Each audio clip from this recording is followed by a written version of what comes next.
Now, when you're working on a Malaise-era car, have you ever just kind of looked underneath the hood and you wanted to go take care of the timing and you're like, ooh, what the heck is this thing, if it wanted to focus? This weird casting with a hole in it that's just kind of hanging over the harmonic balancer right next to the timing marks. And I've heard over the years it could be a number of things. It could be just kind of a defect or part of the casting when it's produced that is just a relief hole. No. Others have said it's been used by the factory to do first setup on the engine and then it's never used again. That's not entirely wrong. And others have said that this is used for a different style of setting the timing on your engine. That is correct. And that is a tool that I have not been able to see until now. When I purchased my Sun MEA 1500, or modular engine analyzer, a couple of years ago, I was delighted at the options it came with, well, such as the printer. And if we check around here on the back, it has boilerplate options for the amp meter and vacuum, as well as this one right here, magnetic timing. That one I was excited for, but unfortunately, the magnetic timing probe wasn't included in the deal. It was never found again, which was kind of disappointing. So if we look through the manual that came with it, we can actually see this is the magnetic timing option right here. It's a kit with a bunch of little accessories. We'll talk about that in a moment. What ended up happening, however, is that on eBay, there was a giant pile of cables for one of these Sun analyzers that came out for like $55, and I decided, sure, let's buy that because it gives me another option that I don't have with this unit. So normally, with the universal harness kit here, which has a pass-through, you have battery negative, battery positive, and the tachometer. Now the tachometer would go onto the negative post of the ignition coil, be it either self-ballasted or externally ballasted. However, the option that I was looking for was, where is it hiding in here? There we go, the coil positive capability kit, which attaches onto the universal harness kit. Where is that? That guy right there. And that includes one additional yellow booted connector. This connects onto the positive side of the ignition coil, and now you can monitor the DC voltage going into the coil or going into the coil after it's gone through your resistor ballast. So you can actually see the health of that. That was cool. But it came with one other thing. There we are. The timing probe. The magnetic timing option that I'm aware of requires no additional electronics or dip switch settings that need to be changed, unlike the positive coil option, inside of the engine analyzer. You just need the probe. This connector right here plugs into the other side of the connector on the universal harness kit. And on the other side here, you have a little Hall effect sensor that is at the very end of this metallic probe.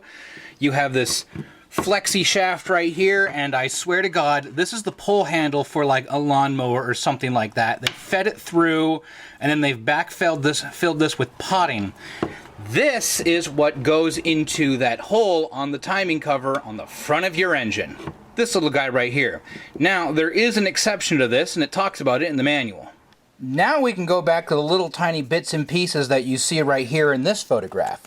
Depending on what make of vehicle you've purchased, the pickup, or the magnetic timing pickup probe, doesn't physically fit into the magnetic timing port on every single engine the exact same way.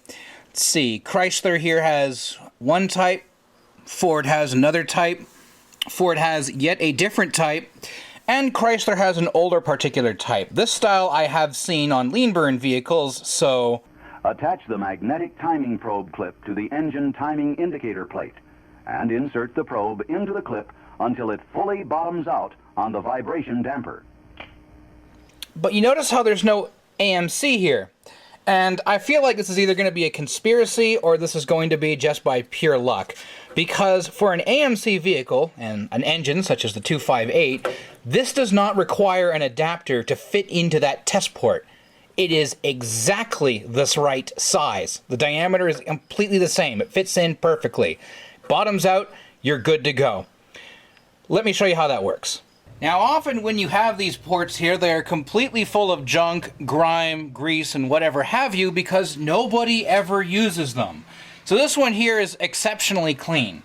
So I take the probe and I kind of feed it between my belts here, and look at that, it just sort of fits in. Now I'm going to go in here and reach in with my hand and just push it into place. There you go. And now what that has allowed me to do is that it has bottomed out the timing probe at the bottom. It is physically contacting the harmonic balancer now. Here's a better angle of that from under the car. There's the casting, there's the probe, and there you can see it's poking through on the back side of it and landing directly on the balancer. So now we have the probe fully seated, inserted into the test port, and I have the cable routed out of the way and just being tucked back here by the coolant and fuel lines, so it's not going to get snagged up in any of our pulleys, belts, or even the fan. The other side of it here connects into the auxiliary port of our universal harness on the engine analyzer. Now comes the question of why? This is a hell of a lot of effort, is it not? You even had to make a custom casting for the timing cover just to do this. Why is such a device even necessary?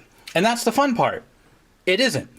Think about every time you have to go and set the timing on an old engine such as this one right here. You have to have one hand ready on the distributor. You have to have another hand ready on the carburetor, setting the RPM so you can adjust it correctly. And then you need a third hand to hold your timing light so that you can look down in here. And I've moved the engine in such a way that you can see it, so you can line up your timing mark on the harmonic balancer with the correct timing point that you have on the timing cover. There we go. But hold on a second, you only have two hands. So that's going to be a little bit of an issue. This is where the magnetic timing comes in. Instead of you needing to hold on to a timing light, you can just look at the screen on the engine analyzer and it'll tell you exactly how many degrees you are currently at. How does it do it? There is no magnet or anything that's embedded into the harmonic balancer. But you know how the timing mark, whoops, if I can focus on it, how the timing mark on the balancer is really just a very shallow notch? That's enough there to cause an interruption in a magnetic field and enough to generate a pulse saying this has been one full rotation of the balancer. It's then able to know exactly where it is. Okay, so now that it's plugged in here and we're plugged into the analyzer, let's set up the analyzer.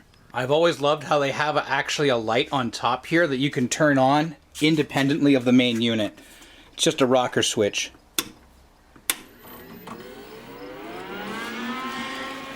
So while this takes its time to warm itself up before we can do a calibration, let's get acquainted with the magnetic offset angle you have to set this to. It's one of the configuration parameters.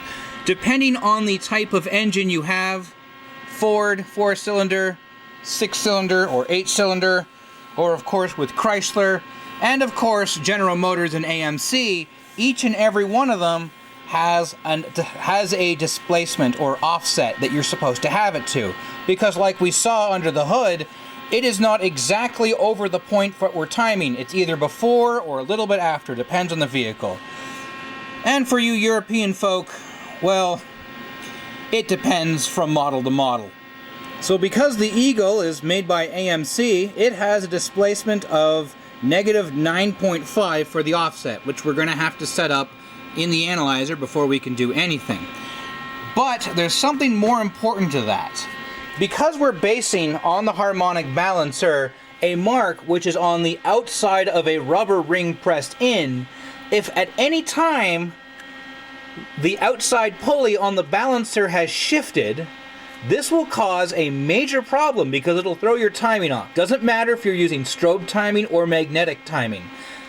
So when I first had this replacement balancer installed, we had to make sure it was absolutely correct. And Dorman, being Dorman, it's not. It's actually off. And I had to measure that.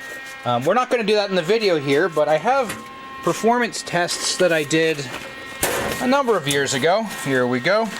And this was the last real optimal tune-up I did in 2024 And on that one, I set my offset to negative 10.5 degrees. So we're 1 degree off with this Dorman balancer. So we're going to set that to negative 10.5 again this time around. And while we're waiting for things to warm up, it's also a good time to do a little bit of cleaning. You know, make sure all your fluids are topped up and make sure the car is all good and happy. This stuff here, I swear to God, is just washer fluid. So I use that all the time for taking care of bugs.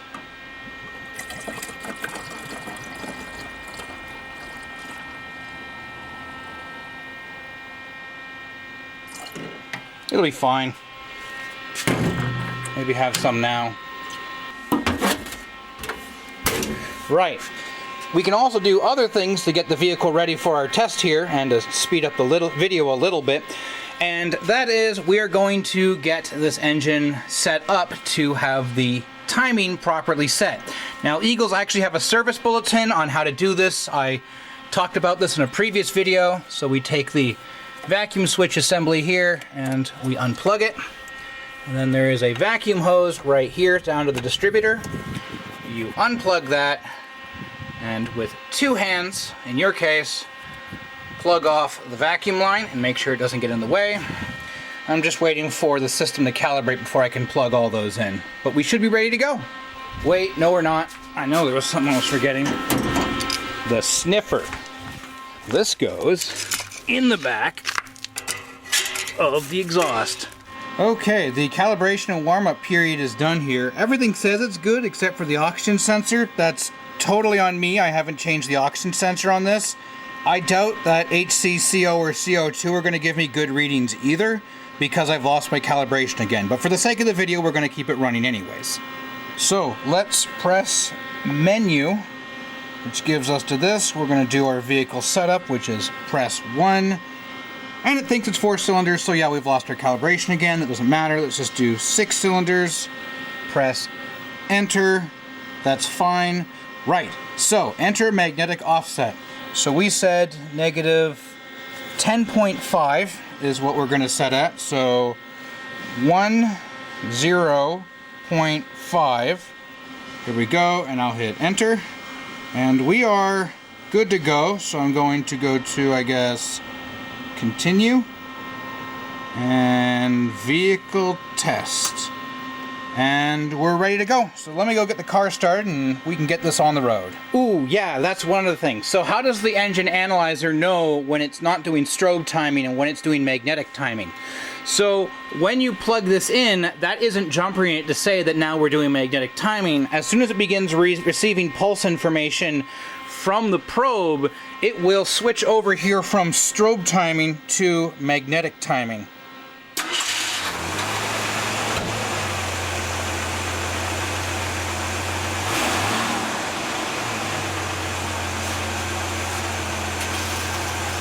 Forgot to turn the vacuum on.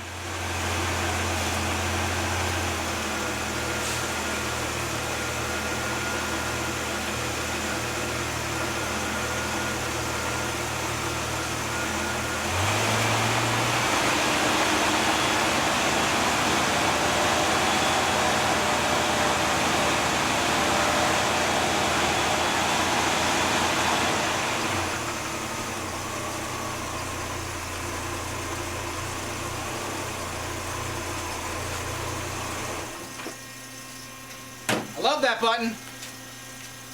Everything about the engine analyzer is just a quality of life improvement when it comes to working with vehicles. Like the ability to just hit a button on the remote or to hit a button on the front of the unit and it just kills the engine completely.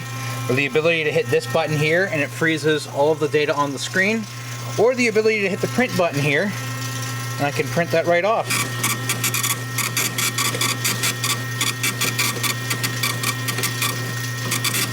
There we go. And of course we have this gurgling thing going on here because of course we can do exhaust sampling at the same time. Here, let me flip that switch again just to shut that up. And it's a hell of a lot quieter because I don't need to have the engine running either to show you this information. Okay, let's just line feed a couple of times there. Okay, so here's our reports. RPM was at 1,597 RPM and our spec here says 1,600 RPM plus or minus 25, so we are valid there. Dwell is going to be 66.2 or 39.7 degrees, but because we're not using points ignition here, that's going to be exactly the same or more or less the same on the old one. It doesn't matter. Now, mag timing, here we go. According to this one here, we were 11.3 degrees. We can do plus or minus from 15. I like to push my timing off by about 2 or 3 degrees because ethanol blending means that it fires a lot differently than fuel was in the 1980s. But we were 11.3 degrees here and we were 12.4 degrees here. So we're off by 1 degree, which I believe we are fine. What does that say there? Plus or minus 2 degrees before top dead center. So that there is also completely fine. And then of course DC voltage, well, we weren't using that. Our battery was 14.7, it's 14.6, so it's floating the charge voltage correctly. Our current while charging was 5.7 amps, that doesn't matter here. Our vacuum was 17.4 inches of mercury as opposed to 17.9 inches of mercury, which is still relatively healthy. I know some people try and set your timing based on vacuum. That causes issues, I find, with these newer, slightly semi-computerized vehicles, so we're going to go with the timing. We're happy with that. And yeah, so there you go. And that's what the benefit of having magnetic timing is. Or maybe I should say that magnetic timing adjustments mean I don't need to have 3 hands or an assistant, not just to check my timing, but also to set it. I don't need to have 1 hand on the distributor, I don't need to have 1 hand on the carburetor while I'm adjusting the RPM, and I don't need the 3rd hand to be holding onto the timing light and dialing it in to make sure that 1, I'm at the correct angle so I'm looking at the timing marks correctly, and 2, I'm also not about to bury my timing light into my fan or my belts. The timing probe just simply plugs into a receptacle that's already on the timing cover and means I don't have to worry about this as long as it's all properly tucked out of the way. The engine analyzer simply allows for me to view, while I'm holding on to the other bits and pieces of the car, what the RPM is and what my timing is, and when I'm satisfied or I want to have a closer scrutinization of what's going on, like what I showed you here when I wanted to see if my timing shifted at all in the last 2 years, I can just hit a freeze button and print it out. I love it. This is very much worth the time if you can find one of these. If you have a vehicle that supports these as well, it's also really nice and handy. But sometimes it gets lost with the engine analyzers. And yes, there are versions of these magnetic timing probes where it's just a small box, maybe about the size of the printer, which has a display on it and lets me freeze information right there as I have it. Well, I hope you enjoyed this video, and until next time, have a good one.